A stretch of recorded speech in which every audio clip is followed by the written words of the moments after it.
اللهم إني أسألك علما نافعا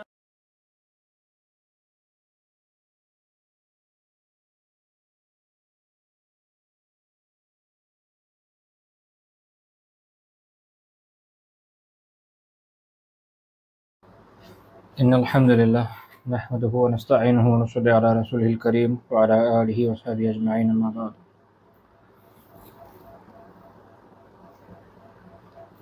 সবাইকে স্বাগতম জানাচ্ছি আমাদের নিয়মিত দার্সে। আমাদের আজকের আলোচ্য বিষয় হবে কবিরা গুনাহ। যেহেতু গত দার্স এ বিষয়ে যে দার্স ছিল ওটা আমাদের মিস দিয়েছে, ওটা আজকে ওটারই মেকআপ করা হবে। তারপর আল্লাহ তাআলা তৌফিক দিলে আগামী দিন ইনশাআল্লাহ তাআলা আমরা নববী আদর্শের দার্স নিব। আমরা যে বিষয়টা নিয়ে আলোচনা করছিলাম আপনাদের হয়তো খেয়াল আছে, সেটা হচ্ছে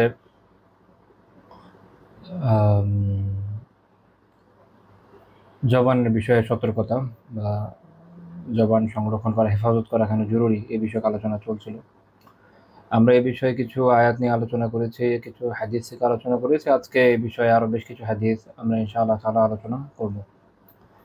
আল্লাহ তাআলা এই আলোচনা আমার জন্য এবং আপনাদের সবার জন্য উপকারী বানান, আমাদের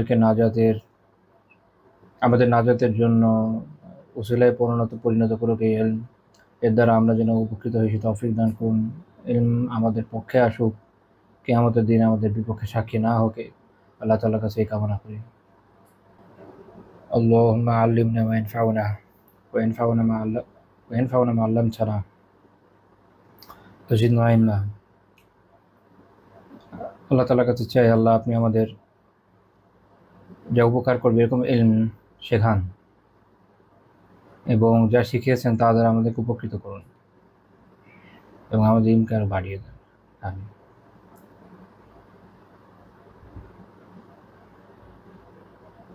গতদিন আমরা যে আলোচনা করেছি তারপর থেকে শুরু করছি।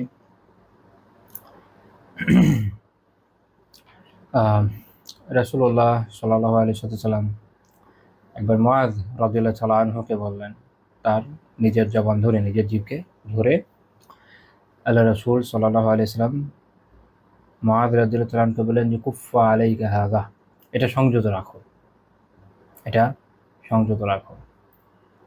অর্থাৎ এটা এত গুরুত্বপূর্ণ যে রাসূলুল্লাহ সাল্লাল্লাহু আলাইহি ওয়াসাল্লাম মুআয রাদিয়াল্লাহু তাআলা আনহু মতো ব্যক্তিত্ব, যিনি এই উম্মার ভিতরে সাহাবীদের ভিতরে যারা আলিম হিসেবে, বড় আলিম হিসেবে স্বীকৃত তাদের একজন, তাকে বলছেন কি কুফা আলাইকা হাযা, এটা সংযত রাখো। তো তিনি বললেন যে ইয়া নবী আল্লাহ ইন্না লামুআখাযুনা বিমা নাতাকাল্লামু বিহি, আমরা যে কথাবার্তাগুলো বলি এগুলো সম্পর্কেও কি আমরা পাকড়াও হব, আমাদের কি পাকড়াও করা হবে বা জবাব দিতে আছে কিনা। এটা মুআয রাদিয়াল্লাহু তাআলা আনহু জিজ্ঞেস করলেন, যেটা আমরা বলি না আউট অফ কিউরিওসিটি, কৌতূহল থেকে, যে আল্লাহ রাসূল সাল্লাল্লাহু আলাইহি ওয়াসাল্লাম যে বললেন এটা সংযত রাখো, সামনে রাখো।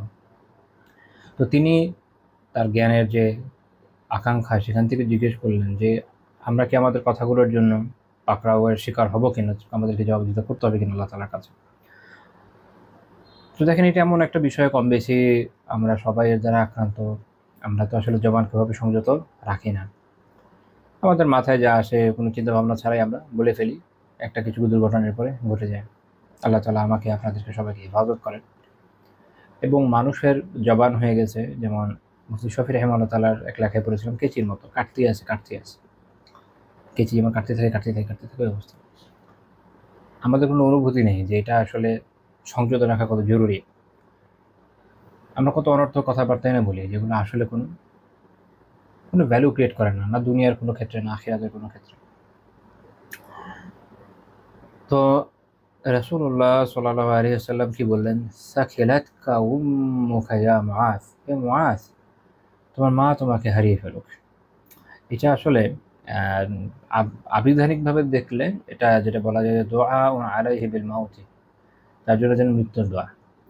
তো আসলে এটা আর আরবিতে যেটা হয়, কিছু কিছু কথা এরকম যে শুনলে মনে হয় যে বদদোয়া হচ্ছে, না আসলে বদদোয়া না, এটা এই শব্দটাকে প্রয়োগ করা হয় যে তাদিব আদব শেখানোর জন্য, এবং তানবীহু মিনাল গাফলা গাফলাত থেকে, উদাসীনতা থেকে সতর্ক করার জন্য, জাগিয়ে তোলার জন্য এই ধরনের কথা ব্যবহার করা হয়।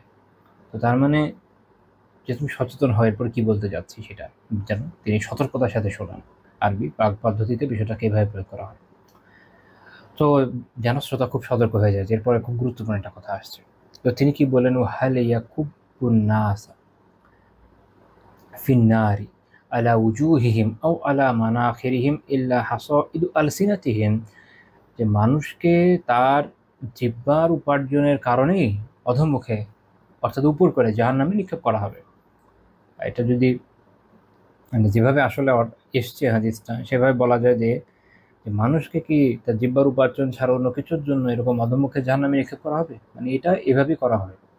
মানুষের তার যে জবানের উপার্জন, এটাই তাকে উল্টো করে জাহান্নামে ফেলার কার্যকারণে পরিণত হবে। আমরা এই বিষয়ে আরও কিছু রেওয়ায়েত ইনশাআল্লাহ তাআলা আজকে যদি আল্লাহ তাআলা আমাকে তৌফিক দেন আমরা দেখবো, ইনশাআল্লাহ শুনবো, বোঝার চেষ্টা করবো, শিক্ষা অর্জনের চেষ্টা করবো। তো মানুষের জবান এত ক্রিটিক্যাল। তো দেখা গেছে মানুষ জবান দিয়ে একটা কুফরি কথা বলে বসে, যার ফলে সে জাহান্নামী হয়ে যায়, যার ফলে সে কাফের হয়ে যায়। বা কাফের না হলে এমন এমন গুনাহ করে যে আল্লাহ তাআলা এত ক্রোধান্বিত হন যে যদিও সে মুমিন, কিন্তু তাকে অনেক দীর্ঘ সময় হয়তো জাহান্নামে জ্বলানো। তো জবান এত গুরুত্বপূর্ণ। আমরা যাই বলি, লেখা হচ্ছে তো, আপনাদের খেয়াল আছে, আশা করি এর আগে আমরা আলোচনা করেছি বিষয় আয়াত, আমরা যাই বলি না কেন তাই কিরামান কাতিবিন লিখে নিচ্ছেন। এখন এই সব কিছু তো আল্লাহ আযজা ওয়া জাল্লার সামনে উপস্থাপিত হবে কিয়ামতের দিন। আর এমনিতেও হয়, আমলনামা আল্লাহ তাআলার কাছে যেতেই থাকে। কিয়ামতের দিন সব যখন একত্রে সামনে আসবে, যেগুলো হিসাব ধরা হবে, তো তখন দেখা যাবে ওখানে এমন কোনো কথা ছিল যেটা বান্দার মানে ওই জায়গায় আর বের হয়ে আসার কোনো উপায় নাই, এভাবে ধরা খেয়ে যায় মানুষ, হয়তো যাবে। আল্লাহ তাআলা আমাদের সবাইকে হেফাজত করেন। যেমন দুনিয়াতে যদি আমরা এদিকে একটু দেখি, দেখেন অনেক সময় মানুষ এমন একটা উল্টাপাল্টা কোনো কথা অনেক সময় দেখবেন না, যে ফেসবুকে হোক বা হয়তো ইনবক্সে বা যে কোনো জায়গায় কাউকে এমন একটা উল্টাপাল্টা কথা বলে বসে, সে তো চায় না যেটা বাইরে কোথাও প্রকাশ হোক, কিন্তু কোনোভাবে ওটা স্ক্রিনশট কি হয়ে যায়, বাইরে চলে আসে। আসার পরে হয়তো অথরিটির কোনো ব্যক্তির কাছে চলে গেল, বা ধরেন ওটা নিয়ে একটা মামলা হয়ে গেল, মানহানির মামলা হয়ে যায়, অথবা কথার কথা যে হয়তো শাসক কেউ এর কারণে অসন্তুষ্ট হলো, তারপরে সে এটার জন্য আফসোস করে, হায় রে কী করলাম। কিন্তু তখন আফসোস কাজে আসে না, হয়তো তাকে জেল খাটতে হয় বা তাকে বিপুল অঙ্কের জরিমানা গুনতে হয়, সামাজিকভাবে বিভিন্নভাবে সে হেয় প্রতিপন্ন হয়। দেখেন জবান মানুষকে এই দুনিয়াতে কি পরিমাণ মুসিবতে ফেলে, তাই না? আমাদের বাংলাদেশে মানুষ জবানের কারণে কি কি বিষয়ের মুখোমুখি হয়। মানুষের বিয়ে ভেঙে যায়, বিয়ের সময় রীতিমতো দাঙ্গা হয়। হ্যাঁ, এটা ছোটোখাটো দাঙ্গাই আসলে। বিয়ের খাবারের টেবিলে এটা কেন নয়, ওটা কেন নয়, কথা বলতে বলতে দাঙ্গা হয়ে যায়। বিয়ের গেটের সময় মারপিট হবে, গেটের ধরে একজন কোনো একটা কথা বলবে, জামাই একটা কোনো রিপ্লাই দিবে বা এই পক্ষে কী হবে, তারপর দাঙ্গা হয়ে যাবে, ছোটোখাটো 2-4 জন নিহত হয়ে যাবে। দেখেন জবান মানুষকে কোত্থেকে কয়ে নিয়ে যাচ্ছে। তো এটা হচ্ছে দুনিয়ার ক্ষেত্রে, এটা হচ্ছে দুনিয়ার ক্ষেত্রে। তো তাহলে আখিরাতে কী হবে, সেটা আরও ভয়ানক হবে। এই অনুভূতিটা আল্লাহ তাআলা আমাদের অন্তরে জাগ্রত রাখেন, যেন আমরা কথা বলার আগে বুঝে শুনে ভেবে চিন্তে কথা বলি যে এটা কনসিকুয়েন্স কী হতে যাচ্ছে। দুনিয়াতে অনেক কথা আছে যেটা হয়তো কেউ ধরবে না, যেটা হয়তো কোনো ব্যাপার না, কিন্তু আখিরাতে যখন আল্লাহ তাআলার সামনে আমরা দাঁড়াবো, এটা অনেক ভয়ানক বিষয় হয়ে যাবে। দুনিয়াতে আমরা অনেক কথার সময় দেখি যে অনেক মানুষ ধরেন সোশ্যাল মিডিয়া ওর এনিওয়্যার মিথ্যা ওয়াদা করে, যখন ওয়াদা করে যেটা মিথ্যা, তো তার একটা সোশ্যাল ক্যাপিটাল আছে, বড় সড়ো লোক, বা এখন আমরা যেটাকে বলি সেলিব্রিটি টাইপের মানুষ। তো সে একটা কোনো রকম মাফ চেয়ে নেবে, যে কোনো কথা বলে দিবে, বা এনিহাও এটাকে দেখবে যে ধামাচাপা দিয়ে ফেলবে। আমাদের দেশে এমন একটা ব্যাপার যে প্রত্যেক দিন না, প্রতি বেলায় বেলায় দেখবেন একটা করে ইস্যু আসে, তো ধামাচাপা চলে পড়ে যায়। আল্লাহ তাআলার দরবারে কোনো কিছু ধামাচাপা দেওয়ার সুযোগ নেই।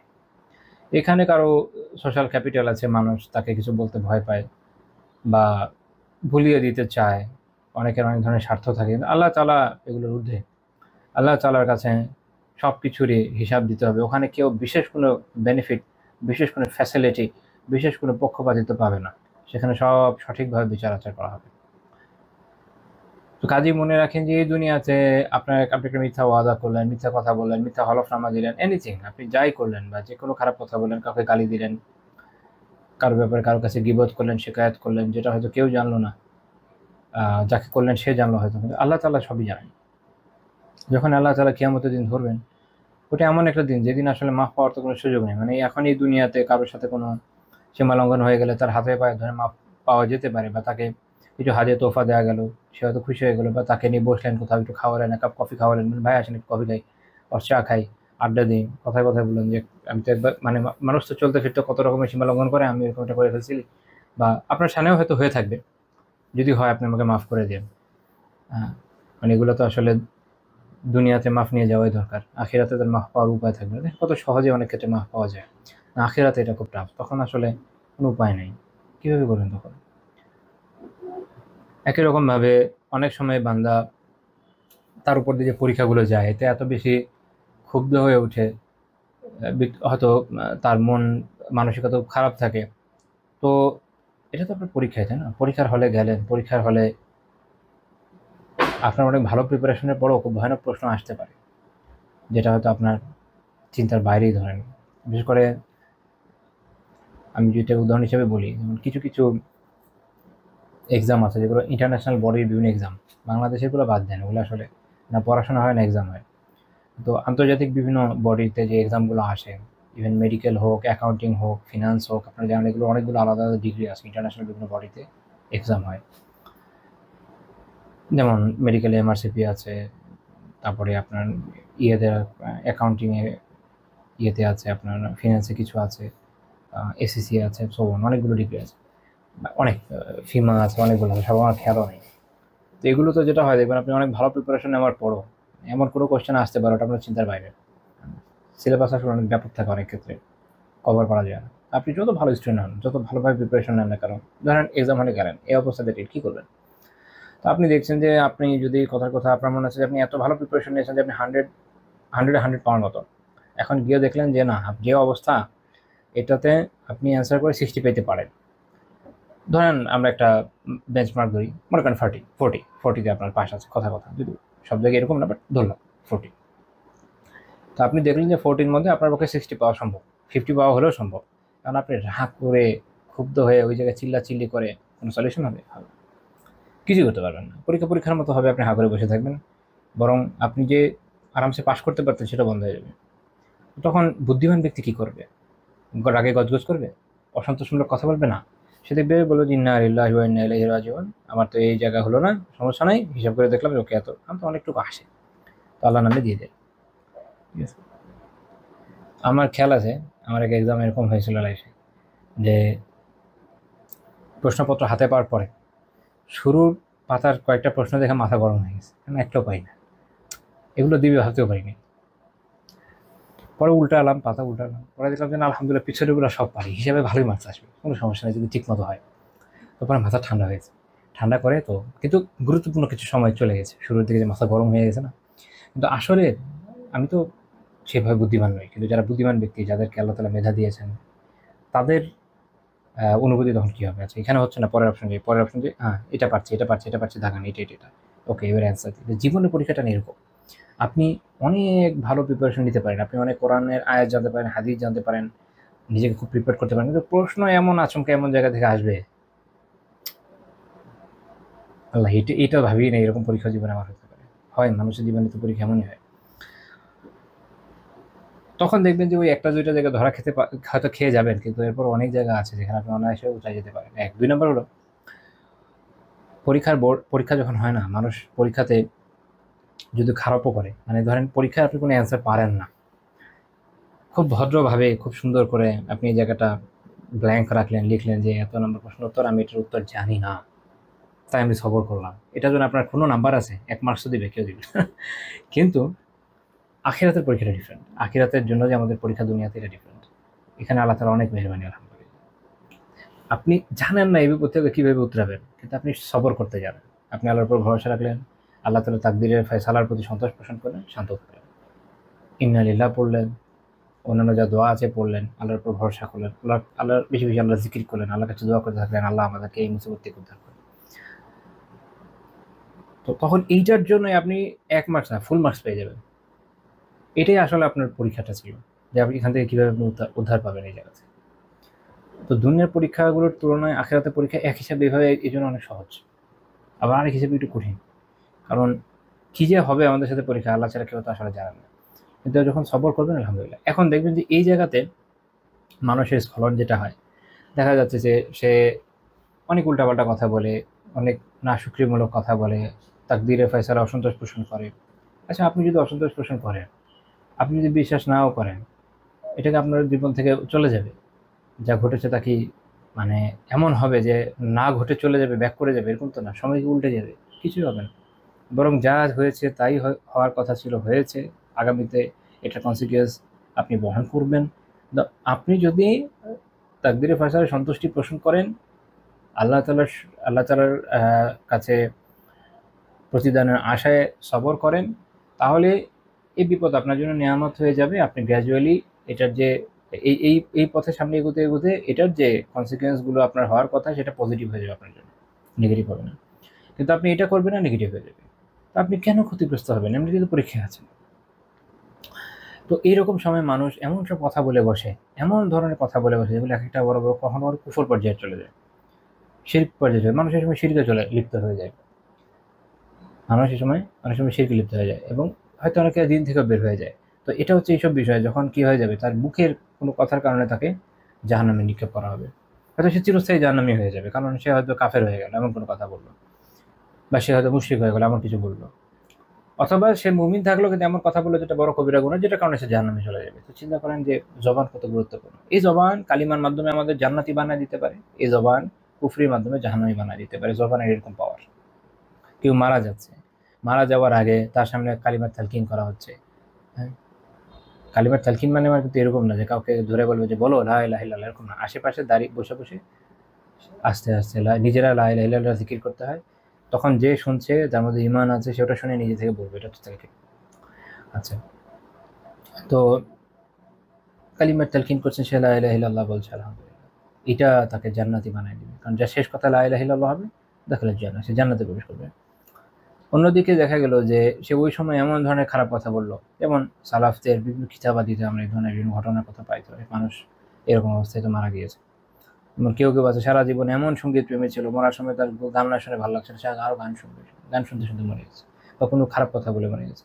বা সারা জীবন সুদে কারবারি করেছে, সুদের কারবার করেছে, সময় সুদের হিসাব করতে করতে মরে গেছে, এই ধরনের ঘটনা হয়ে যায়। তো দেখা যাচ্ছে এমন কোনো কথা বলছে, তার শেষ পরিণতি খুব খারাপ হচ্ছে। তো এটা বুঝেন, এই জবান সঠিক ব্যবহার করা, সঠিকভাবে কাজে লাগানো জান্নাতের কার্যকারণ, ব্যাঠিকভাবে ব্যবহার করা, ব্যাঠিক কাজে লাগানো জাহান্নামের কার্যকারণ। আল্লাহ তাআলা আমাদেরকে জান্নাত দেওয়ার তৌফিক দেন। আল্লাহ তাআলা আমাদেরকে তৌফিক দেন যেন আমাদের জবানকে আমরা জান্নাতের কাজে লাগাতে পারি।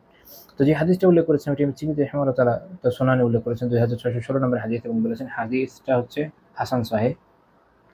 এর পরের হাদিস 5 নম্বর হাদিস, আবু সাঈদ খুদরি রাদিয়াল্লাহু তাআলা আনহু বর্ণনা করেছেন যে রাসূলুল্লাহ সাল্লাল্লাহু আলাইহি ওয়াসাল্লাম বলেছেন, ইযা আসবাহা ইবনু আদম ফাইন্নাল আ'দা কুল্লাহা তুকাফিরুল লিসানা। মানুষ যখন সকালে উপনীত হয়, বনু আদম যখন সকালে উপনীত হয়, তখন অর্থাৎ দিনের শুরুতে, তো তার সমস্ত অঙ্গ প্রত্যঙ্গ বিনয়ীভাবে তুকাফিরুল লিসানা মানে হচ্ছে মুবারকপুর রহমাতুল্লাহ আলাইহি তুহফাতুল আহওয়াজিতে বলছেন যে তাতাযাল্লালু ওয়া তাতাওয়াদাউ লাহু মিন কাওলিহিম, যে অর্থাৎ তারা খুব বিনীতভাবে, বিনয়ের সাথে নিজেদের হীন করে জবানকে বলে, অঙ্গ প্রত্যঙ্গগুলো বলে। আমরা দেখি না আল্লাহ তাআলা যেমন বিভিন্ন বস্তুর জিকির আমরা দেখি না, শুনি না, আল্লাহ তাআলা জানেন, এটা এরকম একটা ব্যাপার। ফাতাকুল, তারা কি বলে? তারা বলে যে ইত্তাকিল্লাহা ফিনা, আমাদের ব্যাপারে তুমি আল্লাহকে ভয় করো। অর্থাৎ এই অঙ্গ প্রত্যঙ্গগুলো তাকে বলে। মুবারকপুর রহমাতুল্লাহ আলাইহি বলেছেন হাকিকাতান, এটা প্রকৃত অর্থেও হতে পারে অথবা মাজাজিভাবেও হতে পারে, অর্থাৎ এটা একটা রূপক বিষয়, আল্লাহ আলাম।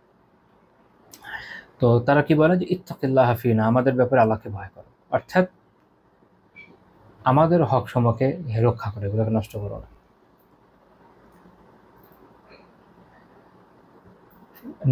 ফাইন্নামা নাহনু বিকা, মানে আমরা তো তোমার সাথে সম্পৃক্ত। মানুষের শরীরে যত অঙ্গ প্রত্যঙ্গ এটা কার সাথে সম্পৃক্ত? জিহ্বার সাথে সম্পৃক্ত। আপনি খাবেন, আপনি খাবেন, কি দিয়ে খাচ্ছেন? জবান দিয়ে খাচ্ছেন, জিভ তো লাগে। এবং এই খাবারটা যে আপনি খাবেন, এই খাবারটা খাওয়ার পরে আপনার পুরো শরীরের যে পুষ্টির উপাদান এখান থেকে আসবে, শরীর কার্যকর থাকবে। মানুষ অসুস্থ হলে ওষুধ খাবে, একই অবস্থা। তারপরে আপনি কোনো কিছু নিবেন, ধরবেন, যাই করেন সব কিছুর সাথে দেখবেন জিহ্বার একটা কোরিলেশন আছে, মানে শরীরের যাবতীয় অঙ্গ প্রত্যঙ্গের সাথে এটা একটা সম্পর্ক। এমন কোনো অঙ্গ প্রত্যঙ্গ নাই যার সাথে এটা কোনো না কোনো রিলেশন নাই। তো জিহ্বা এরকম একটা বিষয়, কারণ জিহ্বা হলো মানুষের ভাব প্রকাশক। তো তার যেটাই দরকার হোক না কেন, কারো স্ত্রী দরকার তো মুখ দিয়ে বলতে হয়, যাই তার দরকার আপনি মুখ দিয়ে বলবেন। তো এই জন্য জিহ্বার সাথে এরা সবাই কি সম্পৃক্ত। এই জন্য বলছেন ফাইন্নামা নাহনু বিকা, আমরা তোমার, আমরা তোমার সাথে সম্পৃক্ত। ফাইন ইস্তাকামতা ইস্তাকামনা, যদি তুমি দৃঢ় থাকো, সোজা থাকো, তাহলে আমরা সোজা থাকবো। আর যদি ওয়াজাজনা, যদি তুমি বাঁকা পথে যাও, বাঁকা হয়ে যাও, আমরা বাঁকা পথে যাব। অর্থাৎ যখন জিহ্বা সঠিক থাকে, অর্থাৎ সে নিরাপদ সে ভালো থাকছে, সে গুনাহ থেকে নিরাপদ থাকছে, সে যিকির আজকারে লিপ্ত আছে, সে খারাপ থেকে দূরে আছে, সে হেদায়েতের উপরে আছে, সে ইবাদতের মধ্যে আছে, দেখেন পুরো শরীরও তার সাথে রিলেটেড। মনে করেন যে সালাত আদায় করতে যাচ্ছে, জিকির মুখ দিয়ে তো করতে হয়। আমরা যা করি, তিলাওয়াত করি, জিকির করি, সলাতে কি দিয়ে করি? মুখ দিয়ে করি। আল্লাহু আকবার শুরুই করছি মুখ দিয়ে সলাত, তাই না? বাকি শরীর কি এর অনুগামী। তো যখন আপনি এটা করছেন, আল্লাহু আকবার বলছেন সলাতে, আপনার হাত অনুগামী হচ্ছে, রাইট? তারপরে আপনি রুকুতে যাচ্ছেন, আপনার পিঠ, এর মধ্যে পুরো শরীরই তো অনুগামী, সিজদায় যাচ্ছেন, পুরো শরীর অনুগামী। এইভাবে যখন হেদায়েতের উপর থাকবে, যে হালাল কামাই করবে না, আমি হারামটা খাচ্ছি না, পুরো শরীর বেঁচে থাকছে হারাম থেকে, বলবে না আমি হালাল খাবো না, হারামে চলে যাব, পুরো শরীর হারামের মধ্যে চলে যাবে। তো এইভাবে পুরো বডিটা আসলে এর অনুগামী। এই জন্য তারা কি বলে যে হয় তুমি যদি ঠিক থাকো আমরা ঠিক থাকবো, তোমার অনুগমন করে, এটাই স্বাভাবিক। কারণ তুমি হচ্ছে আমাদের ভাব প্রকাশক আমাদের পক্ষ থেকে, কারণ আমরা তার ভাব প্রকাশ করতে পারি না, তুমি একমাত্র পারো। আর তুমি যদি বাঁকা পথে যাও, তাহলে হেদায়েত থেকে দূরে সরে যাও, তাহলে তো তোমার অনুগমন করে আমাদেরও তাই করতে হবে, কারণ আমরা ওর অনুগামী তো হবো। তাহলে দেখেন যে জিহ্বার কি পরিমাণ গুরুত্ব, যে যদি এটাকে সঠিক রাখা যায়, নেক কাজে রত রাখা যায়, আলহামদুলিল্লাহ, আল্লাহ তাআলা যদি তৌফিক দেন আমাদেরকে, আমরা যদি 5 ওয়াক্ত সালাত ঠিকমতো আদায় করি, জিকির আজকারগুলো করি, তেলাওয়াত করি, বিভিন্ন ভালো কথার মধ্যে থাকি, গুনাহ থেকে বাঁচি, খারাপ কাজের মধ্যে না যাই, অশ্লীল সঙ্গের মধ্যে না যাই, জবানের যা যা বিষয় এগুলো যদি ঠিকমতো করতে পারি এবং জবানকে রাখতে পারি, সংযত রাখতে পারি, তাহলে দেখবেন যে শরীরের বাকি অঙ্গ প্রত্যঙ্গগুলো আলহামদুলিল্লাহ এই ধরনের গুনাহ থেকে বেঁচে থাকে। ম্যাক্সিমাম গুনাহ থেকে, কিছু কিছু গুনাহ তো থাকবে যেটা হয়তো জবান সম্পৃক্ত না করেও করা যায়, কিন্তু অধিকাংশ গুনাহ জবানের সাথে সম্পৃক্ত। সাধারণত এই ধরনের কথা যখন বলা হয় তখন ম্যাক্সিমামের উপর বেস করে বলা হয়, সব জায়গায় এক্সেপশন থাকে, এটা মনে রাখতে হয়। তো যাই হোক, তো তাহলে দেখবেন যে অধিকাংশ গুনাহ থেকে বেঁচে থাকবেন। তো তাহলে জবান হচ্ছে এরকম গুরুত্বপূর্ণ, জবানকে নিয়ন্ত্রণ করা এত গুরুত্বপূর্ণ। এটা ইমাম তিরমিজি রাহিমাহুল্লাহ তার সুনানে উল্লেখ করেছেন, 2457 হাদিস। শেখ আলবানী রাহিমাহুল্লাহ হাসান বলেছেন হাদিসকে। 6 নম্বর হাদিস, আবু হুরায়রা রাদিয়াল্লাহু তাআলা আনহু বর্ণনা করেন যে নবী সাল্লাল্লাহু আলাইহি ওয়াসাল্লামকে তিনি বলতে শুনেছেন, ইন্নাল আবদা লা ইয়াতাকাল্লামু বিল কালিমাহ মা ইয়াতাবায়ানু ফিহা ইয়াসিল্লু বিহা ইলা নারি আবআদা মিম্মা বাইনাল মাশরিক ওয়াল মাগরিব, মুত্তাফাকুন আলাইহি। আল্লাহ হেফাজ করেন। তিনি বলেছেন, আল্লাহ রাসূল সাল্লাল্লাহু আলাইহি ওয়াসাল্লাম বলেছেন যে বান্দা নিশ্চয়ই এমন কথা বলে মা ইয়াতাবায়ানু ফিহা, মা ইয়াতাবায়ানু মানে হচ্ছে ইউফাক্কিরু আন্নাহা খায়রুন আম লা। ইমাম নাওয়াবী রাহিমাহুল্লাহ রিয়াদুস সালিহিনে ব্যাখ্যা করছে যে অর্থাৎ সে এটারা চিন্তা করে নাই বলার সময় যেটা কি ভালো কথা নাকি না, কল্যাণকর কথা নাকি না। অর্থাৎ বান্দা কখনো এমন কথা বললো, তার মানে এখানে বুঝেন, ভালো করে বুঝতে হবে, তার মানে এই হাদিস আমাদেরকে বলছে, এটা আমাদেরকে শেখাচ্ছে যে কথা বলার আগে চিন্তা করা দরকার। কথা বলার আগে চিন্তা করা দরকার যে আমার এই কথাটা ভালো হবে না খারাপ হবে, ভালো হলে বলবো, খারাপ হলে বলবো না। আমরা আল্লাহ তাআলা যদি তৌফিক দেন ইনশাআল্লাহ তাআলা এই বিষয়টা আলোচনার পরে আনবো যে কথা 4 রকমের হয় ভালো খারাপের বিচারে, কখন কি করতে হয় এটা নিয়ে পরে কথা বলবো। তো ভালো হলে বলবেন, খারাপ হলে বলবেন না। তো দেখা যাচ্ছে যে বান্দা হয়তো এমন কথা বলছে, সে এটা নিয়ে চিন্তা ভাবনা করেনি যে ভালোই হলো না খারাপই হলো। ইয়াজিল্লু বিহা ইলান নার, ফলে সে পদস্খলিত হয়ে জাহান্নামে পতিত হয়। আবআদা মিম্মা বাইনাল মাশরিকি ওয়াল মাগরিব, যেটা পূর্ব পশ্চিমের মতো যে বিশাল দূরত্ব, পূর্ব আর পশ্চিমে কত বড় দূরত্ব, এত বিশাল দূরত্বের যে গভীরতায় সে জাহান্নামে নিক্ষিপ্ত হয়, এত নিচে গিয়ে পড়ে। সে বুখারী এবং মুসলিমের হাদিস, রিয়াজুস সালিহিনেও আছে 1514 নম্বর হাদিস। তাহলে চিন্তা করেন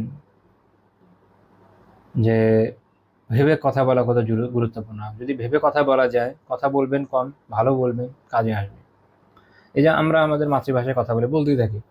এখন আপনি যদি আপনার সেকেন্ড ল্যাঙ্গুয়েজে কথা বলেন, যেটা আপনি অত বেশি হয়তো ফ্লুয়েন্ট না, ধরেন আপনি ইংরেজিতে বললেন, যদিও ইংরেজি আমরা একদম ছোটোবেলা থেকে পড়ি, প্রাইমারি থেকে পড়া শুরু করি, কিন্তু আমি ম্যাক্সিমাম আসলে ফ্লুয়েন্ট না।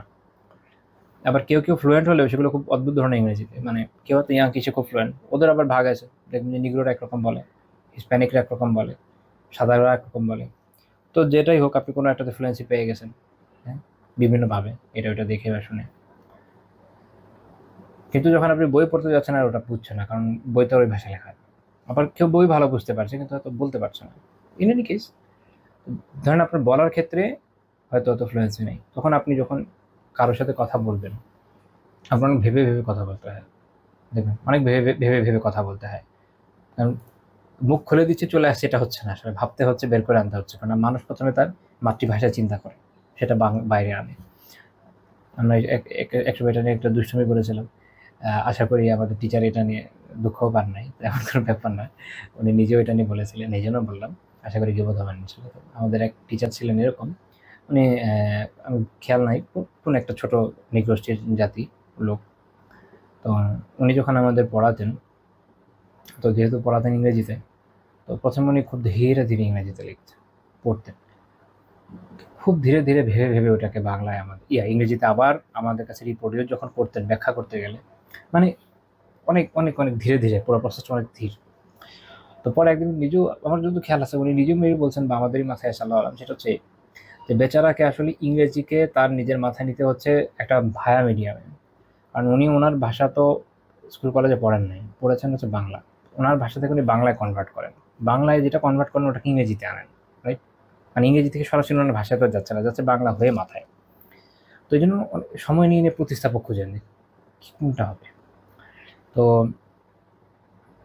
আবার যখন আপনি ইংরেজিতে উনি কিছু পড়ছেন, ইংরেজি থেকে আগে বাংলা করছেন, বাংলা থেকে ওনার ভাষায় যাচ্ছেন। আবার যখন আমাকে রিপ্লাই দিতে যাচ্ছেন, আগে নিজের ভাষায় ভাবছেন, তারপর ওটাকে বাংলায় নিচ্ছেন, তারপর ওটাকে ইংরেজিতে নিচ্ছেন। লেন্দি প্রসেস, খুব ধীরে ধীরে ধীরে ধীরে বলতে হতে হবে। তো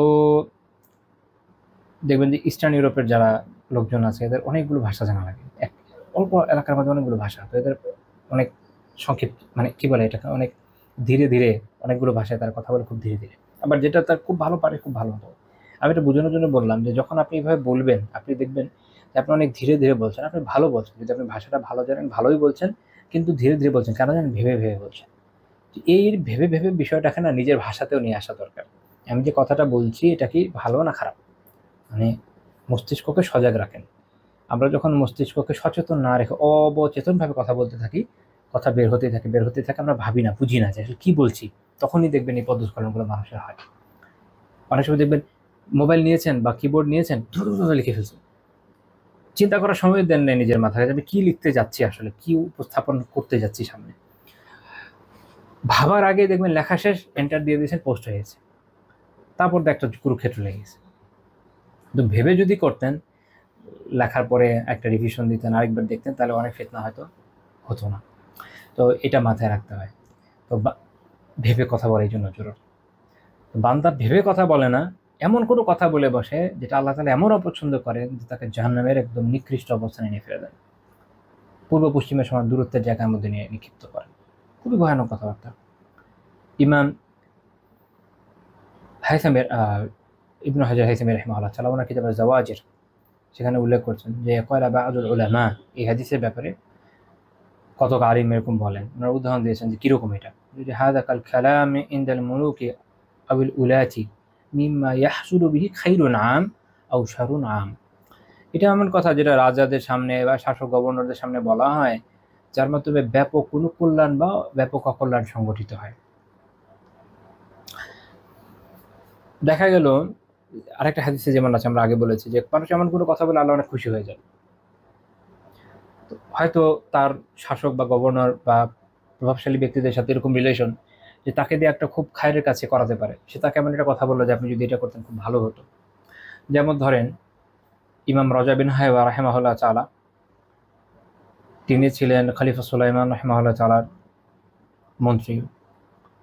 তো খলিফা সুলাইমান যখন ওনাকে বলছিলেন যে আমি কাকে আমার পরে শাসক করবো, ওনার পরের যে ভাই আছে তাকে দিবে, হিশাম বিন আব্দুল মালিককে নাকি কি করবে, তো উনি আইডিয়া দিলেন কি আপনি ওমর ইবনে আব্দুল আজিজকে দেন। ওমর ইবনে আব্দুল আজিজ রাহিমাহুল্লাহ তাআলা তাদের বনু উমাইয়ারই, কিন্তু আব্দুল মালিক বিন মারওয়ানের ছেলেদের মধ্যে না। আব্দুল মালিক বিন মারওয়ান তার ছেলেদের একের পর এক ওসিয়ত করে গেছেন যে আগে এ হবে, এ হবে, তারপরে হবে খলিফা, এবং বললেন যে এটা দেন, আর তারপরে হিশাম বিন আব্দুল মালিককে তারপরে খলিফা হিসেবে নিযুক্ত করেন, অর্থাৎ উনি যদি মারা যান তাহলে হিশাম আসবে। এইভাবে এই যে একটা কথা উনি বললেন, এর ফলে উম্মাহ এমন একজন মহান ব্যক্তিকে খলিফা হিসেবে পেল যিনি যাকে খোলাফায়ে রাশিদিনের মধ্যে গণ্য করা হয়। তো চিন্তা করেন যে কেমন একটা কথা যেটা এত খায়ের এত কল্যাণ নিয়ে আসলো। তো নিশ্চয়ই আমরা আশা করি আল্লাহ তাআলার কাছে যে তিনি ইমাম রাজা রাহিমাহুল্লাহর প্রতি অত্যন্ত সন্তুষ্ট হয়ে যাবেন এবং তাকে জান্নাতের উচ্চ মাকাম দান করবেন, আল্লাহ তৌফিক দিন। আর দেখা গেল কেউ শাসকের সামনে এমন খারাপ কোনো কথা বললো যেটা মানুষকে এমন ব্যাপক অকল্যাণের মধ্যে নিয়ে আসলো যে মানুষের মধ্যে কষ্টই কষ্ট সৃষ্টি হলো, তো ফলে সে হয়তো এই অবস্থায় গিয়ে পড়বে যে জাহান্নামের গভীর গর্তে তার করতে হবে। দেখা গেল ওই যে শাসকদের পিকুলার আইডিয়া দেয় না, চিন্তা করেন সে কোন বদ এবং বেত্তমি যে আইডিয়া দিয়েছিল যে আমরা একটা বিমান আনবো, সে বিমান থেকে দেখাবো যায়, হ্যাঁ, শেখ মুজিব নামছে, তার উপরে ফুল দিবে, ওখান থেকে লেজার লাইট চলবে, আপনারা দেখেছেন আশা করি এইসব কার্টুন। আরও অনেক ধরনের কাজ, অভাব নাই, আপনারা যদি আশেপাশে দেখেন অভাব পাবেন না। এখনকার সরকারেও বাদ দেওয়ার কোনো উপায় নাই, মানে কি বলবো আর, কি যে হচ্ছে আল্লাহ তাআলা একমাত্র জানেন। কে গিয়ে আইডিয়া দিয়েছিল যে গানের শিক্ষক নিয়োগযুক্ত করতে হবে স্কুলগুলোতে এত এত, তো যে দিয়েছে এটা হচ্ছে কি শারুন আম, ব্যাপক অকল্যাণ। তো যে করেছে আল্লাহ যদি তাকে তার কপালে হেদায়েত থাকে তো দেন, আর যদি না থাকে এর থেকে জাতির মুক্তি দেন। তো এইভাবে হয়, শাসকদের মাধ্যমে ব্যাপক কল্যাণও হতে পারে, ব্যাপক অকল্যাণ হতে পারে। তারপর তিনি বলছেন ওয়া মিনহু কালিমাতুন তাদাম্মানাত মাযাম্মাতা সুন্নাতিন আও ইকামা বিদআতিন আও ইবতাল হাক্কিন আও তাহকীক বাতিলিন আও সাফকা দামিন আও ইস্তিহলাল ফারজিন আও মালিন আও হাতকা ইরদিন আও কাতআ রাহিমিন আও উকুআ গাযরাতিন বাইনাল মুসলিমিনা আও ফিরাকা যাওজা আও নাহওয়া যালিক। এর মধ্যে আমার কথা আছে যেটার মধ্যে আছে কি সুন্নাতের নিন্দা, সুন্নার নিন্দা। আপনি বিশুদ্ধ হাদিস অনুযায়ী সুন্নাহসম্মত পন্থায় যুগ যুগ ধরে ইসলামের অনুসৃত নীতি অনুযায়ী একটা সঠিক আমল করছেন, এখন এটা আরেকজনের গায়ে কিছুতেই সইছে না, সে এটা নিন্দা করছে। যেমন যারা বাতিনি টাইপের লোকজন আছে, তারা শরিয়াতে অনুসারী যারা, তাদেরকে বলা যায় ওরা কি বুঝে, অথচ এটি তো দিন, বাতিনিয়ত আবার কি জিনিস। তো এইভাবে কি হয় সুন্নার মুজাম্মাত, সুন্নার নিন্দা করা হয়, এটা হচ্ছে এরকম। আবার এটা হতে পারে আরেকটা যে বিদআতকে প্রতিষ্ঠা করা, যেই জিনিস একটা বিদআত শরিয়াতে বিদআত হিসেবে গণ্য, সেটাকে কেউ যখন প্রতিষ্ঠা করে সেটা এরকম। দেখা যাচ্ছে এখনকার সময় যে এমন কিছু বিদআতের বিষয় ছিল যেটা একসময় হারিয়ে যাচ্ছিল, আলহামদুলিল্লাহ কেউ কেউ হঠাৎ করে পলিটিক্যাল অ্যাসপাইরেশনের জন্য বা অন্যান্য বিভিন্ন কারণে এটাকে বাড়ানোর খুব চেষ্টা করছে, তারা সতর্ক হয়ে যাবে এই ধরনের কাজ থেকে। বিদআতের কোনো খায় নেই, বিদআতে শুধু শারা ফাসাদাতই আছে, আর প্যাথেটিক বিষয় হচ্ছে বিদআতি কখনো এটা বুঝতে সক্ষম হয় না। এবং এই কারণে উলামা বলেন যে বিদআতির কপালে তওবা নসিব হয় না। কেন জানেন? কারণ যে গুনাহগার সে জানে যেটা গুনাহ, কেউ জিনা করলো সে জানে না জিনা গুনাহ, একসময় তার অনুভূতি হয় সে আল্লাহর কাছে মাফ চায়। কিন্তু যে বিদাতি সে তো ইবাদত মনে করে করছে, সে নেক কাজ মনে করে করছে। নেক কাজ থেকে কে কবে তবা করে? সে তবা করে, এই জন্য বিদাতিতে তবা নসিব হয় না। আল্লাহ তাআলা আমাদের বিদাত থেকে হেফাজত করেন। তারপরে হচ্ছে হককে বাতিল করেন, হককে বাতিল করেন এবং বাতিলকে প্রতিষ্ঠা করেন, বাতিলকে সাহায্য করেন, এটা ধরনের বিষয়। দেখবেন যে আপনি হকের কথা বলছেন, মানুষকে হেদায়েতের দিকে আহ্বান করছেন, সমাজে ছড়িয়ে পড়া বিভিন্ন খারাপ বিষয় সম্পর্কে সতর্ক করছেন। আগে পশ্চিমের আমাদের যেটা হয় যে দেখবেন যে আমাদের একটু কম, মানে আমাদের মৌলিকতা একটু কম, তো আমরা পশ্চিম থেকে দেখবেন সব গার্বেজ আমদানি করি। সেটার মধ্যে সেটা বামপন্থীরাও করে, ডানপন্থীরাও করে, বামপন্থীরাও করে, ডানপন্থীরাও করে, যারা বুঝেছে না সেগুলি, তো মধ্যমপন্থীরা তো করেই। দেখা গেছে যে আগে একটা সময়, আমি অনেক আগে দেখতাম যে ওয়েস্টে যারা মানুষকে আমর বিল মারুফ, সৎ কাজের আদেশ দিতেন, অসৎ কাজ থেকে নিষেধ করতেন, তাদেরকে মক করে বলা হতো যে হারাম পুলিশ, হারাম পুলিশ। আল্লাহ তাআলাই দায়িত্ব দিয়েছেন আমাদেরকে, প্রত্যেক মুমিনকে দিয়েছে। যদি শাসন ক্ষমতা না থাকে তখন প্রত্যেকেই এটার দায়িত্ব তার সক্ষমতা অনুযায়ী পালন করবে। আর যদি শাসন ক্ষমতা থাকে তো শাসক তো করবেই, যারা এর বাইরের লোক তারাও করবে, তবে তখন তাদের এরিয়াটা একটু ছোট হয়ে আসে, এইটুকুই প্রাপ্ত। তো এরকম একটা ইবাদত আমর বিল মারুফ ওয়া নাহি আনিল মুনকার, এটাকে তারা মক করছে, হককে বাতিল করার চেষ্টা করছে এই ধরনের কাজ, বা কোনো বাতিলকে প্রতিষ্ঠা করার খুব চেষ্টা করছে বিভিন্ন ধরনের কথার মাধ্যমে। এগুলো উদাহরণ দিতে গেলে না, যেটা ইমাম হাইথিমি রাহিমাহুল্লাহ উল্লেখ করেছেন, এগুলো প্রত্যেকটা নিয়ে কথা বলতে গেলে এটা একটা দর্শ হয়ে যাবে, এই জন্য সংক্ষিপ্ত করে এগিয়ে যাচ্ছি। তারপরে হতে পারে যে রক্তপাত করার ক্ষেত্রে সাহায্য করলো তার কথা, বা কারো কি বলবো এটাকে, কারো যেটা ফরজ, যেটা কারো যৌনাঙ্গ এটাকে হালাল করলো বা সম্পদকে হালাল করে নিল, এটা কীরকম? যেমন ধরেন কারো বিয়ে, ধরেন তালাক ঠিক মতো হয় নাই, আসলে তালাক হয়ই নাই, তো এমনভাবে এটাকে তারা পদ্ধতি দেখালো যে বললো যে হ্যাঁ তালাক হয়েছে, এটা দেখে আরেকটা বিয়ে করে ফেলবো, কিন্তু আগে তালাকই হয় নাই, তো সে কী করছে? আরেকজনের যৌনাঙ্গকে হালাল করছে, এটা আসলে হালাল হয় নাই। তারপর বিভিন্ন কথাবার্তা বলে অমুকের জান মালকে হালাল করে নেয়, মেরে ফেলে, যেটা আসলে সরাইভাবে হালাল তো না। আমাদের অঞ্চলে দেখবেন যে যারা দিনের কথা বলে তাদেরকে, যারা শিরক এবং কুফরের পক্ষের লোক, তারা তো বিভিন্নভাবে হেনস্থা করেই যাচ্ছে। আবার অনেকে যারা দেখা যায় যে হয়তো তারা নিজেদেরকে দিনদার মনে করেন, তারাও অনেক সময় দেখবে হুমকি দিয়ে বসে, তাদের জানমালকে হালাল করে নেওয়ার জন্য বিভিন্ন সরকারি বাহিনী দিয়ে অত্যাচার করার বিভিন্ন হুমকি টুমকি দেয়। ইন্টারেস্টিং, এটা সেকুলার ল, সেকুলার কান্ট্রি, সেকুলার বাহিনী, ওদেরকে আপনি কীভাবে উৎসাহ দিচ্ছেন? ইসলামী হলেও একটা কথা ছিল, তাও না হয় একটা মনকে প্রবোধ দেওয়া যেত, আচ্ছা একটা ইসলামী রাষ্ট্র, শাসক না হয় একটু জালেম, বাস ধরেন ভুলই করলো, শাসককে ভুল বুঝিয়ে হালাল করে নিল, এটা একটা আলাদা কথা। সেকুলার কান্ট্রির বাহিনীগুলোকে আপনি পটায় শটায় কী করতে চান? কোন অ্যাঙ্গেল এটা হালাল হবে? আল্লাহ তাআলা আমাদের এই ধরনের কাজ থেকে হেফাজত করেন। তারপর হতে পারে যে আরেকজনের সম্মান নষ্ট করলো, সম্মান নষ্ট করার কথা তো আল্লাহ কী বলবো, এটা তো রচনা হয়ে যাবে। কতভাবে সম্মান নষ্ট করা হচ্ছে মানুষের, দিনদারদের, নেককার ব্যক্তিদেরকে।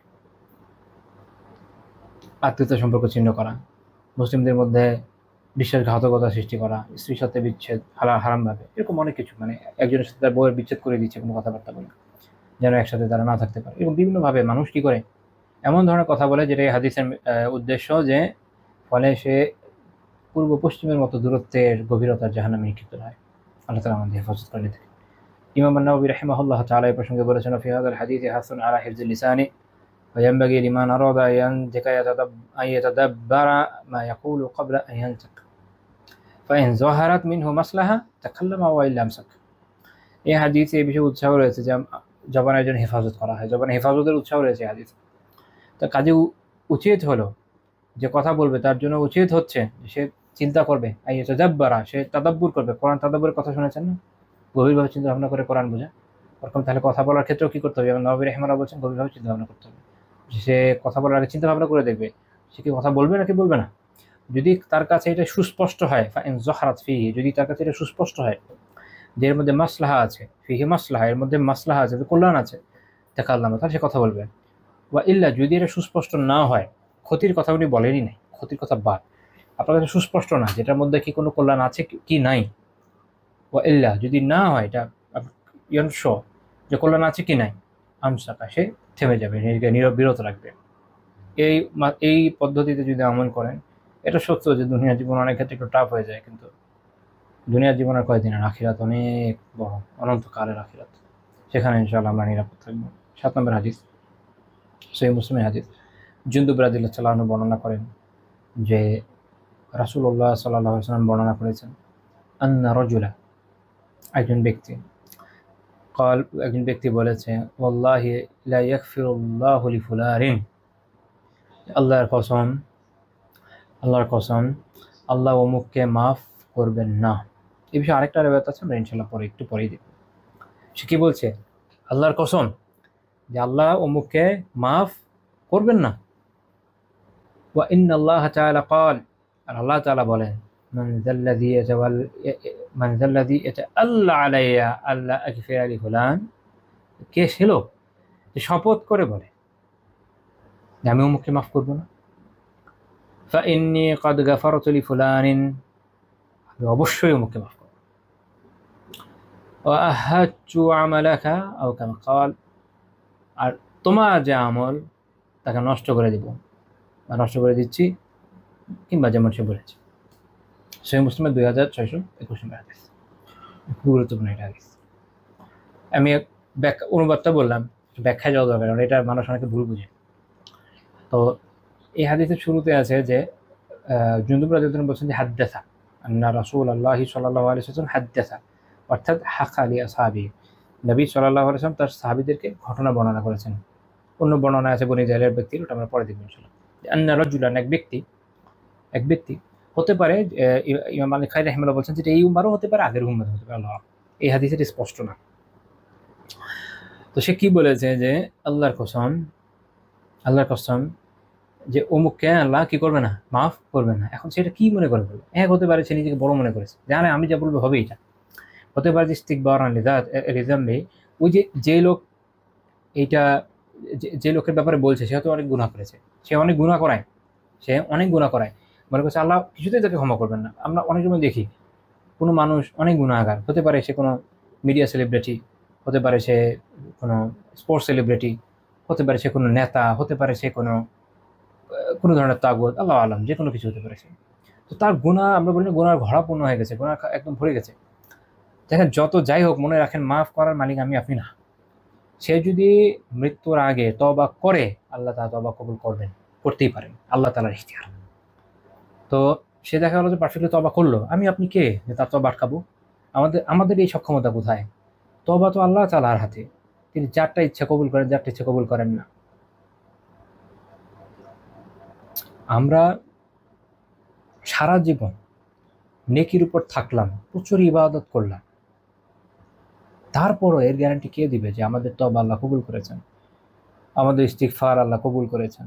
কে এই গ্যারান্টি দিবে যে আমাদের আল্লাহ জান্নাত দিবেন? কে দিবে এই গ্যারান্টি? অন্যদিকে হয়তো আমাদের মধ্যে ইখলাসই নাই, হয়তো আমাদের মধ্যে রিয়া আছে, হয়তো আমাদের মধ্যে লোক দেখানোর প্রবণতা আছে, হয়তো আমাদের মধ্যে প্রবণতা আছে একটা নেক কাজ করার পিছনে যেন আমরা কিছু বাহবা শাবাশি পাই। একটা ফেসবুক পোস্ট করছি, একটা ইউটিউবে ভিডিও দিচ্ছি, একটা ক্লাস নিচ্ছি, মনে হয়তো চায় যে আমার অনেক লোক শেয়ার করুক, অনেক লোক লাইক দিক, লাভ দিক, কেয়ার দিক, ভিডিওগুলো অনেকে কাট করে প্রচার করুক, হ্যাঁ তাই না, মানুষের কাছে ছড়ায় যাক।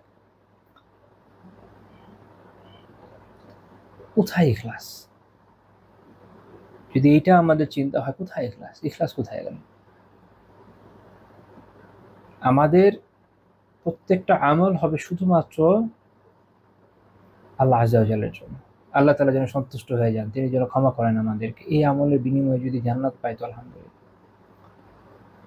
অনেক সালাফের জীবনী পড়লে দেখবেন যে তারা কি পরিমাণ আমল করার পরে নিজের আমলটা তুচ্ছই মনে করেছেন। আর আমরা কত অল্প আমল করে মনে করি আল্লাহ, আমল করে ভাসিয়ে ফেললাম একদম।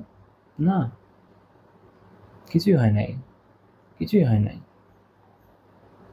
যদি ইখলাস না থাকে, পাহাড় পরিমাণ আমল হয়তো ঘুরে ঘুরে হয়ে যাবে, বালু কণায় পরিণত হবে, হাবা মানসুর, অবিক্ষিপ্ত ধূলি কণায় পরিণত হবে, কোনো কাছে আসবে না। আমরা নিজেদেরই গ্যারান্টি দিতে পারি না, আরেকজনের কোত্থেকে দিব? তো দেখা যায় যে কাউকে অনেক বেশি গুনাহগার দেখে অনেকে এরকম কথা বলে বসে যে তাকে আল্লাহ মাফ করবেন না, এমনকি এই ধরনের কথা আলিয়াউযুবিল্লাহ আমরা দেখি বলতে যে আল্লাহ তাকে হেদায়েত না দেখে, হেদায়েত না দেওয়া মানে কি? হেদায়েতের মালিক কি আমরা? হেদায়েতের মালিক আল্লাহ তাআলা, তিনি তার বান্দাকে যাকে ইচ্ছে তাকে হেদায়েত দিবেন, কে থামাবে? কার এমন স্পর্ধা আছে? অনেক বড় গুনাহ বাদ দেন, অনেক ছোট ছোট মত পার্থক্যের কারণে আমি দেখেছি মানুষ এই ধরনের কথা বলে বসে যে আল্লাহ তাআলা আপনাকে হেদায়েত না দেন, আলিয়াউযুবিল্লাহ আলিয়াউযুবিল্লাহ।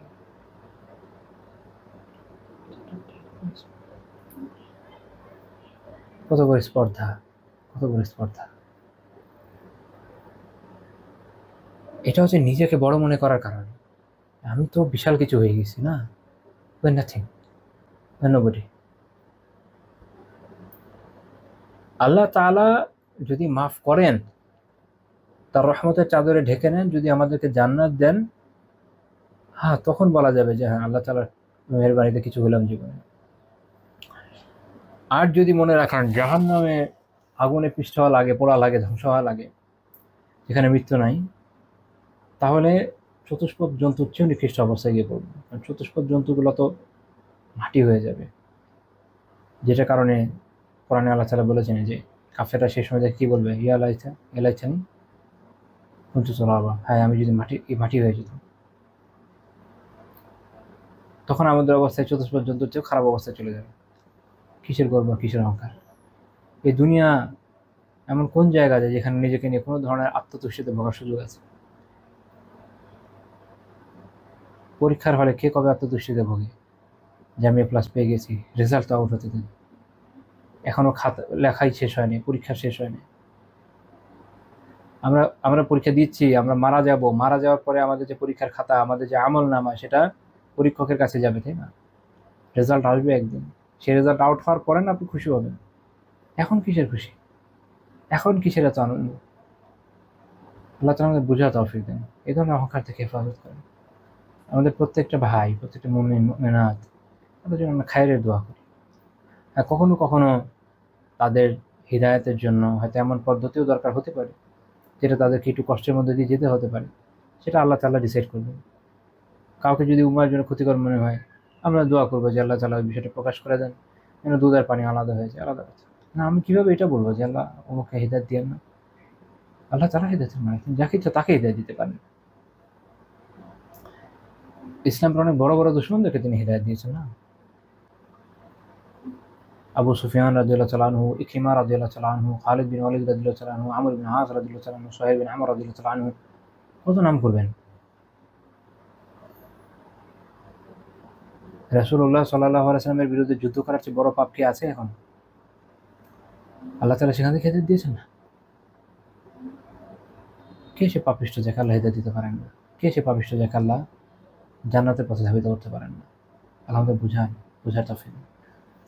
কাজেই ভ্রমণ করা যাবে না। তো দেখা যায় যে নিজেকে বড় মনে করে, অন্যের গুনাহকে বেশি মনে করে মানুষের ধরনের কথা বলে। যেটা মুল্লা আলী কারি রাহিমাহুল্লাহ বলছেন যে কামা ইয়াসদুরু আন বাদি জাহালাতি সুফিয়া, এটা অনেক কিছু জাহেল সুফিদের মধ্যে এটা প্রকাশ পেয়েছে, এবং আমাদের এখনকার সময় আমরা এইসব বিষয় দ্বারা যারা প্রভাবিত তাদেরকে এই ধরনের কথা বলতে দেখি। আল্লাহ তাআলা বোঝান। তো এটা হলো কথা, যেরকম বলার সুযোগ নেই। আল্লাহ তাআলা কি বলছেন যে কে সে যে বলে যে আমি অমুককে মাফ করবো না, আমি তাকে মাফ করবো। মনে রাখতে হবে এরা কাফের না, মুমিনই কিন্তু গুনাহগার। মুমিন গুনাহগারের গুনাহ আল্লাহ এমনি মাফ করবেন, চাইলে যে কাউকে তিনি মাফ করতে পারেন, এটা তার ইহসান। তিনি জাহান্নামের আগুনে কিছু সময় জ্বালিয়ে পুড়িয়ে আবার মাফ করতে পারেন, এটা তার ন্যায় বিচার। তো এটি এরকম এক বান্দা, কাফের না, এটা মাথায় রাখতে হবে। তারপর তিনি বললেন কি, আর যেই শপথ করেছিল তাকে বলছেন কি, আহাবাচ্চু আমালাক, আমি তোমার আমল নষ্ট করলাম। আমল বলতে কি সব আমল না, অনেকে এটা মনে হচ্ছে সব আমল না। এটা হচ্ছে সে যে কসম খেয়েছে, যে আল্লাহর কসম, এই কসমকে আল্লাহ বাতিল করে দিলেন। তুমি কসম খেয়েছো, এই কসমকে আমি বাতিল করে দিলাম, মাফ করছি আমি তাকে।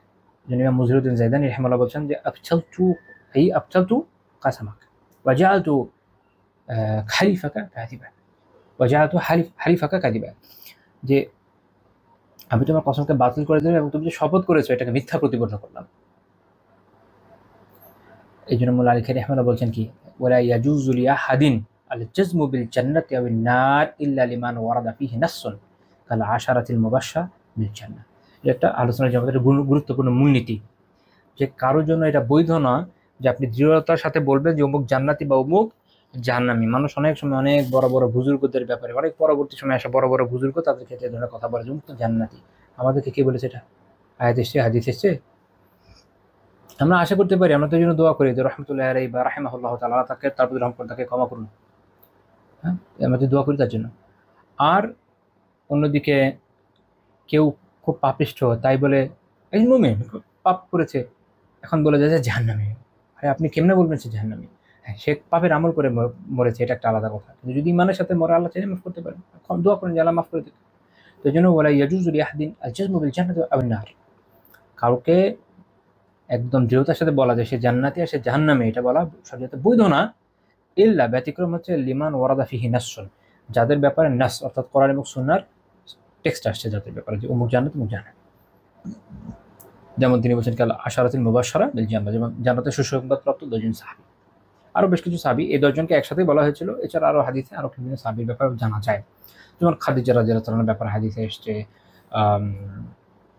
হাসান হুসাইন রাদিয়াল্লাহু তাআলার ব্যাপারে হাদিস এসছে, হামজা রাদিয়াল্লাহু তাআলার ব্যাপারে হাদিস এসছে, ওনারা এই বর্ণনায় নাই, আশার মুবাশশারা হাদিসে নাই। তারপরে আরও বেশ কিছু সাহাবীর বিষয়ে এরকম রেওয়ায়াত আছে, যাদের ব্যাপারে রেওয়ায়াত আছে স্পষ্ট যে আমরা জানি যে সে জান্নাতি, শুধু তার ব্যাপারে বলে সে জান্নাতি, যে অমুক জান্নাতি। এরকম স্পষ্ট টেক্সট ছাড়া এই পরবর্তী সময় বুজুর্গ অমুক তমুক যে কাউকে কোনো নেককার মারা গেছে, হ্যাঁ জান্নাতি, দোয়া করে আল্লাহ জান্নাত দেন, গুনাহ খাতা মাফ করে নেই। আবার কেউ গুনাহ করেছে, টেক্সটে বলা আছে যে সে জাহান্নামী, যেমন ধরেন ফিরআউন, আবু জাহাল, এরকম যাদের ব্যাপারে সুস্পষ্ট বিভিন্ন বর্ণনায় আছে যেটা জাহান্নামী, তাদের কথা আমরা বলবো এটা জাহান্নামী। এর বাইরে নিজে থেকে বলা যে অনেক গুনাহগার ছিল, বদমাইশ, জাহান্নামী, না, এটা শরীয়তে বৈধ করেন, এই শরীয়ত বৈধ করেন, এটা আমরা বলতে পারবো না, এবার দৃঢ়তার সাথে বলে দেওয়া যাবে না।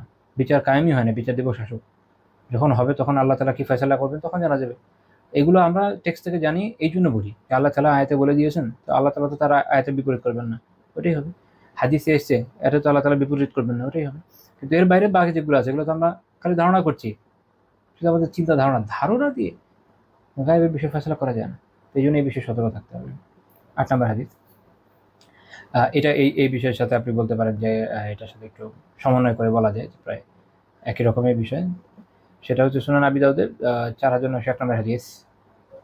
আবু হুরায়রা রাদিয়াল্লাহু তাআলা বর্ণনা করেছেন যে রাসূলুল্লাহ সাল্লাল্লাহু আলাইহি ওয়াসাল্লাম বলেছেন যে কানা রাজুলানি ফি বনি ইসরাঈলা মুতাওয়াখিয়াইন, বনি ইসরাঈলে দুজন ব্যক্তি ছিল, মানে তাদের মধ্যে ভালো বন্ধুত্ব ছিল, দুজন এরকম বন্ধু ব্যক্তি ছিল, যেটা আমাদের অনেক ক্ষেত্রে হয় না, একটা ভালো বন্ধু একটা খারাপ বন্ধু মনে করেন এরকম।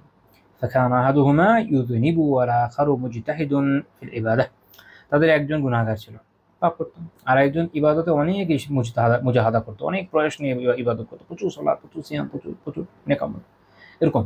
অর্থাৎ হয় না আমাদের সময় দেখবেন এখানে এটা একটা গুরুত্বপূর্ণ শিক্ষা আমাদের জন্য, খেয়াল রাখেন আমাদের এখনকার সময় বিশেষ করে, কারণ আমরা এখন একটা সোসাইটিতে আছি, আমাদের আশেপাশে আমাদের এরকম বন্ধু থাকে, আল্লাহ তাআলা হয়তো আমাদেরকে তৌফিক দিয়েছেন, আমরা করেছি, আল্লাহ তাআলার মেহেরবানি, আল্লাহ তাআলার মেহেরবানি, আল্লাহ তাআলার দান, আল্লাহ তাআলা আমাদের কাউকে তৌফিক দিয়েছেন, আলহামদুলিল্লাহ, আমরা একটা নেক আমল করতে পারি, চেষ্টা করছি। আবার আমাদের কিছু বন্ধু আছে যারা হয়তো গুনাহগার, ওইভাবে করে উঠতে পারে না বা করেই না, এক একজন এক এক রকম হতে পারে, কেউ একটু কম করে, কেউ বেশি করে, বা কেউ তো করছে। তো এরকম আমরা একটা উদাহরণ পেয়ে যাচ্ছি হাদিস, যে বনি ইসরাঈলের দুজন লোক ছিল যারা বন্ধু ছিল, তাদের একজন ছিল গুনাহগার আর একজন ছিল কি ইবাদতে অনেক পরিশ্রমী।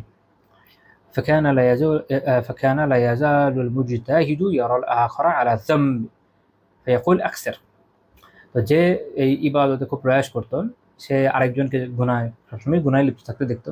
যেমন আপনি দেখলেন যে আপনার একজন বন্ধু সবসময় গান শোনে, এখন আপনি যখনই যান দেখছেন যে কী করে, সবসময় গান শোনে, তখন সে কী বলছে, রাখছে, যেটা কিন্তু মুমিনের কাজ, যে ছাড়ো এগুলো ছাড়ো, এইসব পাপ ছেড়ে বিরত থাকে এখান থেকে।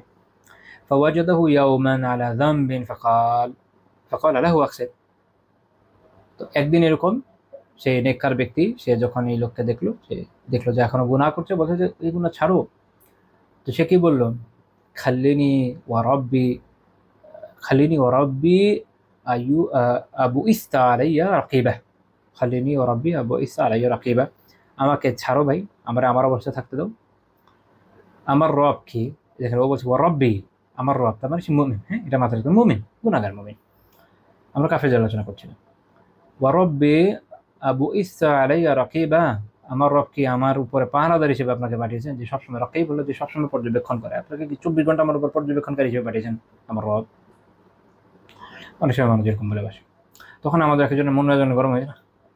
তো এই লোকের হয়ে গেছে, সে কি বলছে, আল্লাহি, আল্লাহর কসম, লা ইয়াগফিরুল্লাহু লাক, আল্লাহ তোমাকে কখনোই মাফ করবেন না, আল্লাহর কসম, আল্লাহ তোমাকে কখনোই মাফ করবে না।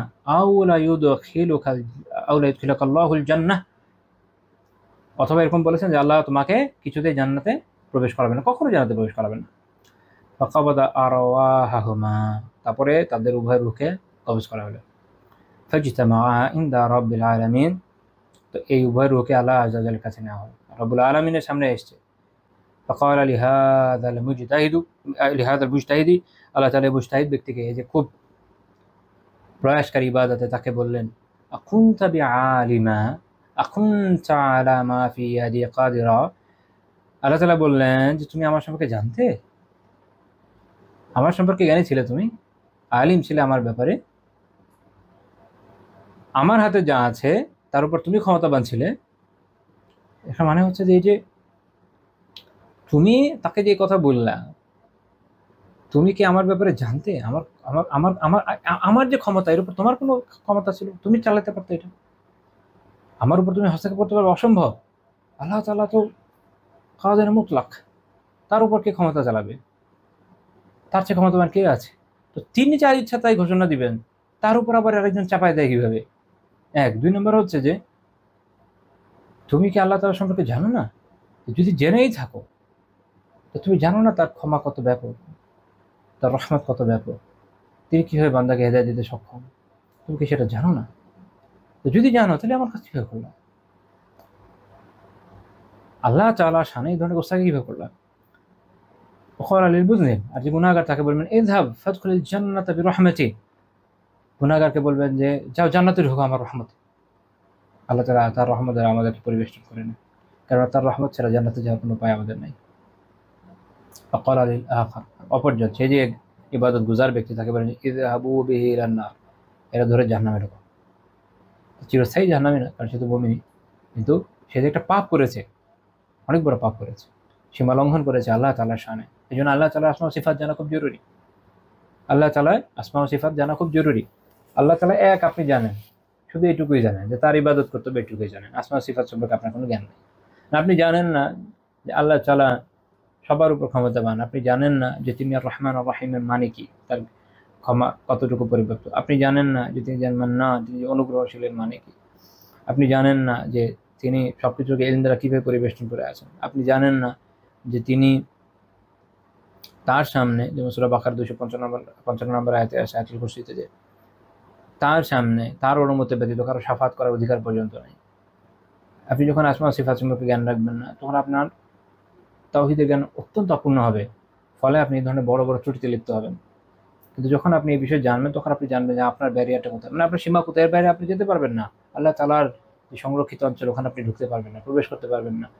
আপনি এই মহান সত্তা সম্পর্কে বুঝবেন, আপনি ভয় পাবেন, আপনি কার ব্যাপারে কথা বলতে যাচ্ছেন। আমাদের দেশের মানুষ যা মুখে আসে তা আল্লাহ আযজা ওয়া জাল্লার শানে বলে বসে, তারা বুঝে না যে তারা কাকে নিয়ে কথা বলছে, তারা বুঝে না তারা কাকে নিয়ে কথা বলছে। আপনি জানেন যে আল্লাহ তাআলা রাকিব, আল্লাহ তাআলা সর্বক্ষণ আমাদের, আর রাকিব তিনি সর্বক্ষণ আমাদের পর্যবেক্ষণকারী, সর্বক্ষণ আমাদের দেখছেন। তার থেকে আপনার হায়া অবলম্বন করা দরকার। আমরা দুনিয়ার সবার থেকে কম হায়া আল্লাহ আযজা ওয়া জাল্লার শানে অবলম্বন করি, সত্য নয় কি?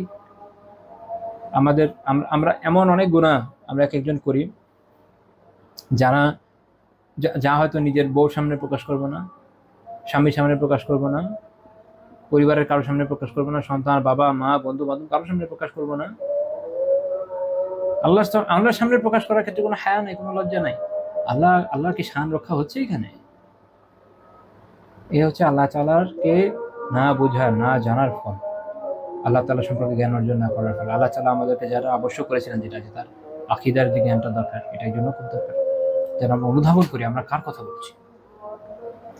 তো আবু হুরায়রা রাদিয়াল্লাহু তাআলা আনহু এর পরে বলেন যে আল্লাযী নাফসি বিয়াদি, যার হাতে আমার প্রাণ, সে আল্লাহ তাআলার কসম, লাতাকাল্লামা বিকালিমাতিন আও বাকাত দুনিয়াহুম ওয়া আখিরাতুহুম, সে এমন কথা বলেছে যার ফলে সে দুনিয়া আখিরাত দুটোই বরবাদ হয়ে গেছে। তো দেখেন কথা মানুষকে কোথায় নিয়ে যায়। কথা বলার আগে সতর্ক থাকে। শরিয়াতের ব্যারিয়ারটা বুঝেন, বাউন্ডারিটা বুঝেন। শরিয়া কেন আমাদেরকে এটা বলেছে যে তলাবুল ইলমি ফরিদাতুন আলা কুল্লি মুসলিম, প্রত্যেক মুসলিমের উপর ইলম অর্জন করা ফরজ, এমনি তো বলা হয় নাই। কেননা আপনি যখন ইলম, এই যে এখন আলহামদুলিল্লাহ শুনলেন, জানলেন, বুঝলেন, একটা অনুধাবন আসলো না যে কি বলা যাবে, কি বলা যাবে না, কি করা যাবে, কি করা যাবে না। যখন আপনি জানবেন না তখন আপনি তো উল্টাপাল্টা কাজ করবেনই। অজ্ঞতার কারণে আপনি অনেক ধরনের গুনাহে লিপ্ত হয়ে যাবেন, না বুঝে, না অনুধাবন করে। ফলে আপনি সাজার সম্মুখীন হয়ে যাবেন। মানুষ হয় না, আপনি জানেন না একটা রুল, জানেন না ট্রাফিক রুল একটা জানেন না, কথার কথা আপনি ভুল করলেন, আপনার ছেড়ে দেবে, ফাইন যেটা পড়া পড়বে। সারা দুনিয়াতে এটাই নিয়ম। এটাই তো কুল কায়নাতকে এই নিয়মে প্রতিষ্ঠিত রেখেছে। বুঝেন আর না বুঝেন, কেউ একটা বন্দুক নিয়ে এসছে, একজনের দিকে তাকিয়ে ঠিক করে মেরে দিল, হ্যাঁ, এদিকে ধরেন এটা এমন না যে কি জানি একটা ইয়ে থাকে না, সেফটি টিকার, সেফটি কিছু মেজারমেন্ট থাকে যেন গুলি না চলে। আমি ওটা তো ভালো বুঝি না, তো এটা ছিল না, অন ছিল, গুলি করেছে, মরে গেছে একজন। আপনি যতই না বুঝেন, মরবেন না, একজন মরবে, তো মরেই তো যাবে। তো এইভাবে আপনি বুঝেন আর না বুঝেন, ঘটনা তো ঘটে যাবে। আপনার দায় ছিল শেখা। ইসলাম শুরুই এসছে আমাদের কি বলছে, ইকরা, পড়ো। এর মানে কি হয়েছে, খালি পেছনে কোরআন তিলাওয়াত করা না, ইলম অর্জন করা। এটার মূল উদ্দেশ্যটা কি? এটা বোঝানো, ইলম অর্জন করতে হবে যেন আমরা আমাদের জীবনে পাথরটা পাই। আল্লাহ তাআলা আমাদের বুঝার এবং আমলে তৌফিক দেন। এই হাদিস সুনান আবি দাউদ 4081 নম্বর হাদিস, শেখ আলবানী রাহিমাহুল্লাহ সহিহ বলেছেন। এই হচ্ছে আমরা এই বিষয়ে 8টা হাদিস এখন পর্যন্ত আলহামদুলিল্লাহ আলোচনা করেছি। আমার আসলে আরো অনেকটুকু আলোচনার ইচ্ছা ছিল, বাট সময়ও কম, সলাতেরও সময় হয়েছে, এখন 8টা 15-তে জামাত এখানে। আজকে আমরা এই পর্যন্ত রাখছি। আল্লাহ তাআলা কথাগুলো বোঝার এবং আমলে তৌফিক দান করুন। আমাদেরকে তৌফিক দেন আমরা যেন আমাদের জবানের হেফাজত করতে পারি, আমরা যেন এই ধরনের গুনাহ থেকে বেঁচে থাকতে পারি। আল্লাহ তাআলা তৌফিক দান করুন আমরা যেন আমাদের জবানকে সঠিক কাজে ব্যবহার করতে পারি, যার মাধ্যমে সেটা আমাদেরকে জান্নাতে যেতে সাহায্য করবে, জাহান্নাম থেকে হেফাজত করবে। আল্লাহ তাআলা সন্তোষমূলক কথা যেন বলতে পারি, আল্লাহ তাআলা অসন্তুষ্টি থেকে যেন বেঁচে থাকতে পারি। আল্লাহ তাআলা আমাদের তৌফিক দান করেন। আমিন। সুবহানাকাল্লাহুম্মা ওয়া বিহামদিকা লা ইলাহা ইল্লা আনতা আস্তাগফিরুকা ওয়া আতুবু ইলাইক।